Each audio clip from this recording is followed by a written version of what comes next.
Here. We'll go ahead. We got a bunch of hands raised. We'll go ahead and jump into questions. John Hale.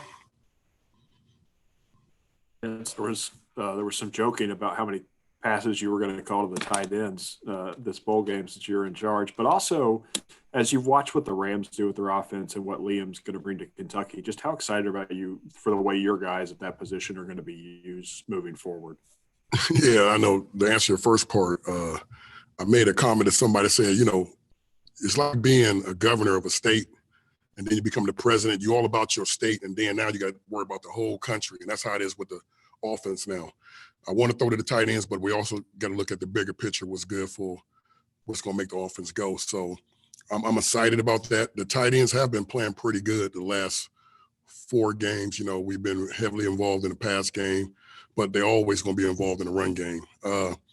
Liam, yes, I've been watching them guys, and they're going to run a lot of play actions. They use 12 personnel a lot. But also, I think what's an understatement is our receivers coming back next year will actually be pretty. That'll be another year of experience, and I think he's going to be surprised what he got at wide receiver too. Oh, something went out. The screen went out. Vince, just what kind of opportunity is this for you to have this role for one game? What does it mean for you to get this opportunity? I think the biggest misconception is about me as being a recruiter. My tight ends have played, I thought, for what we wanted to do in the scheme of our offense, have played pretty well over the last 3-4 years. I just do the task what Mark gives me.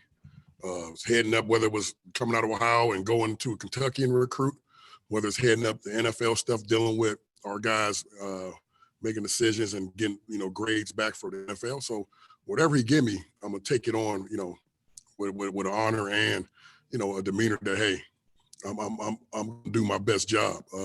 As an opportunity, people around the country know that what type of coach I am. They know what type of recruiter I am. I'm just going to do what's best to help this team, perform good as an offensive unit in this Tax Slayer Bowl. So what are the characteristics of a Vince Marrow offense, the big dog Vince? Just the exact words you say, a big dog mentality. We're going to be physical. We're going to throw the ball, but we still going to run the ball. But we're going to, try to eliminate on penalties and just play sound football and play efficient football. So I think when you look at not just my offense, but what we are at Kentucky, we always still going to be physical. That's never going to be something that people will question. But we will add more to the passing game to kind of get guys like Josh Ali, Keaton Upshaw, Justin. I go down the line with guys. We got some pretty good skill guys, and we're going to utilize their talent in this game. Lonnie.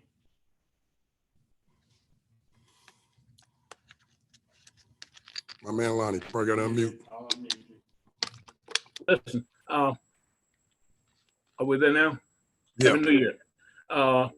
Since you as a recruiting coordinator that's in the position of calling the plays for this particular game, I think you answered a lot of questions about how you're going to approach this game, but I just want to know if there's any one particular thing you can do as a play caller that may turn a blue chipper toward UK instead of somewhere else, perhaps. I'm never going to go out, and I think even when Eddie was the play caller, I'm never going to go out to appease to try to do something in recruiting. Now, I'm always, in my philosophy, and I think that's Coach Stoops' philosophy, is what the defense give us. But I will say, utilizing more throwing to our receivers. Like I said, I think Josh Ali is one of the top receivers in the league, and I think we got to utilize him more. But his supporting cast is even better than what, just watching it now from the big picture, not just the tight end, but the big picture. Looking at these receivers, they work hard.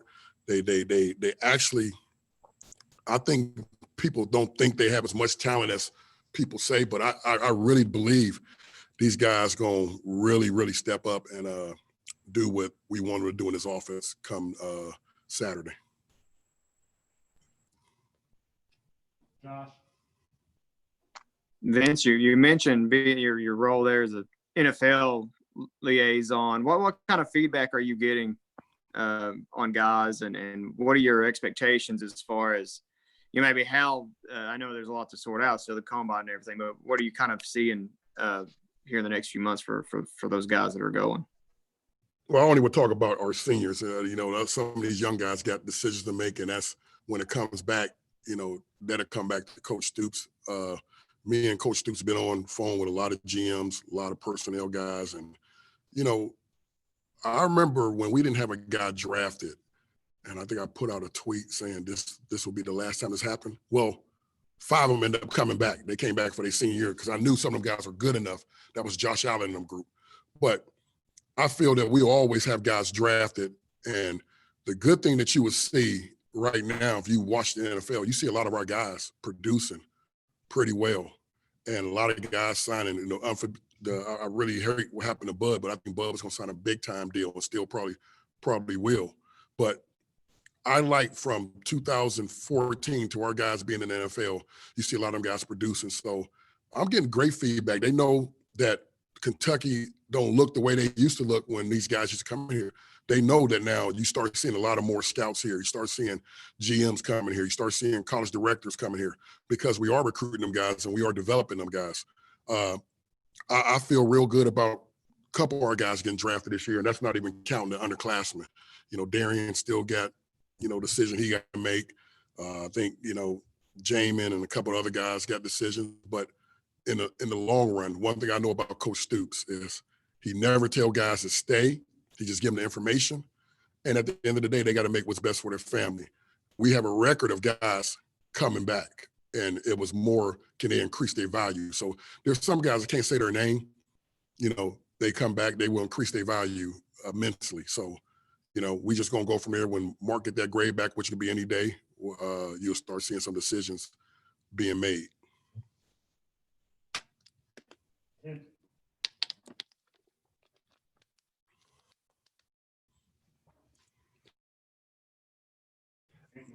I'm with you. Sorry. There's a lot of this is a big time for underclassmen to, you know, just get their feet wet and kind of build off of and kind of springboard themselves towards a big 2021 season. What guys have jumped out so far through the early bowl practices? You know, on the offensive side, I say Isaiah Cummings is really coming on. I like Eli Cox. He's doing some things. Quentin Wilson, Juton McClain, running back. I like him. Honestly, the Joey really impressed me I think I said this on the radio show last night. Joey Gatewood has really impressed not just me, but a lot of people on our staff. He's really, you know, Terry is Terry. You know, Terry actually been looking good, but Joey really has really looked good. And you know, that'll be a Coach Stoops decision of what he want to do with that in this bowl game. I know he want to play all 3 guys, but I would say them guys, and then even on defense, a lot of them guys, corners. I really like Phillips, and I like Carrington Valentine. I think you're gonna see them guys become, you know, and they're gonna be thrust into play too. And Brad probably addressed that tomorrow. But a lot of young guys that I've seen, yes. And then of course, Michael Drennan, I said, you know, he looks now that he's been in college, you know, a couple months, he's looked all the way in shape, looks faster, looks real fast. So I'm very excited about them guys. I think Nick jumped in there, but Kent, are you still there? Yeah, I'm here, Matt. Hey, Vince, you kind of mentioned Isaiah Cummings. You know, he was a kid. He actually played quite a bit this year. He didn't catch any passes or anything like that. So what have you seen from him that makes you think that, you know, it may not be this Saturday, but he's going to make an impact for you soon? I think he's going to be an impact very soon. In practice, he's a big, strong, physical kid. But, you know, Boas really did a great job with him. You know, Isaiah, you know, he was a great player in high school, but he had to learn. And I think he lost a little weight. But he looks really good right now. He looks strong. He looks physical. He's going to play in this game. And I know Bo really, you know, has no qualms on putting him in. And I just know what I see in practice. And just today he made some great catches out there. But he's that, you know, Dorian Baker type where we always wanted that big receiver, but he has great hands and he's actually improved immensely. And I'm excited about him. I really am. Josh Ali is here, so we've got 3 more. John Hale, then Jeff Cummings, and then Josh Moore. Vince, how different is your job right now from a recruiting standpoint with the free transfer rule, both in terms of identifying guys who might be available for you all from other programs, and then also recruiting your own players to stick around when people are in their ears all the time saying, maybe it would be better somewhere else? It's a good question, man. People don't want to address it, but to me, it's like it's like a mini version of the NFL. You should just have to worry about high school.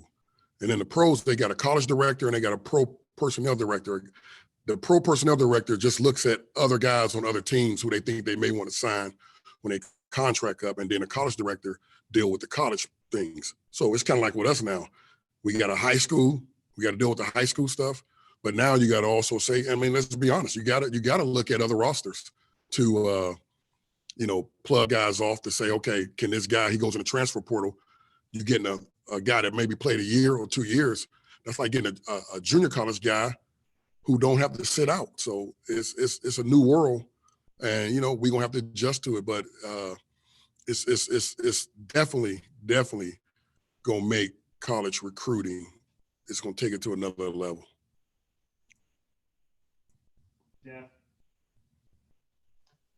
Hey, Vince, kind of wondering for this game where you'll be out there calling the plays and running the show, what kind of challenge is it, or kind of unique experience to face a defense that's a little unorthodox and unusual? I'm sure you may have preferred to see something a little more standard. Or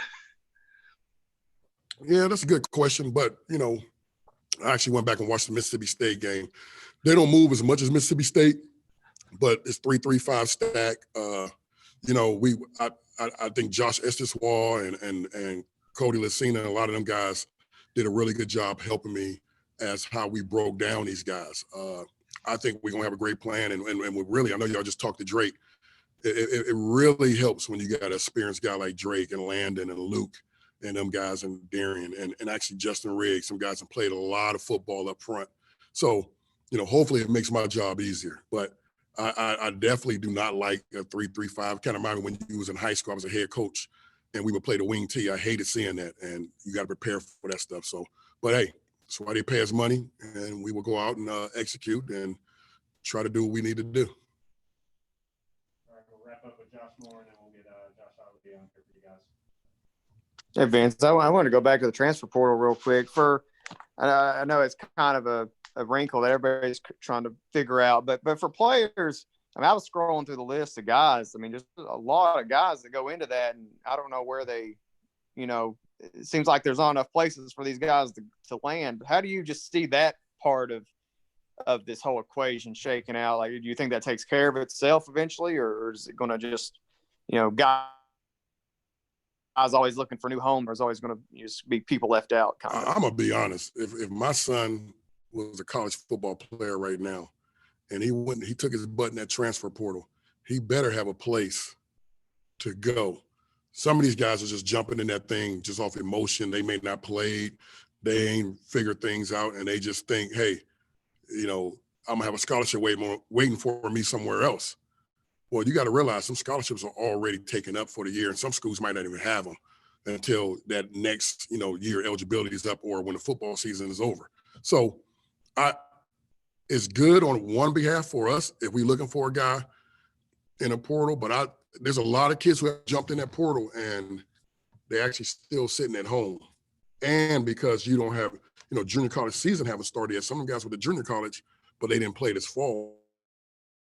So now some guys have been out, in winter. Now they have to go all the way to spring or summer if junior college is going to play in the spring. So if I was giving somebody advice, you better make sure you have something in your hand before you go in that portal, because now you're going in it and then you're looking back and you told your team you was leaving, and that team has the right not to renew your scholarship. So if it was my advice, you better make sure you got something.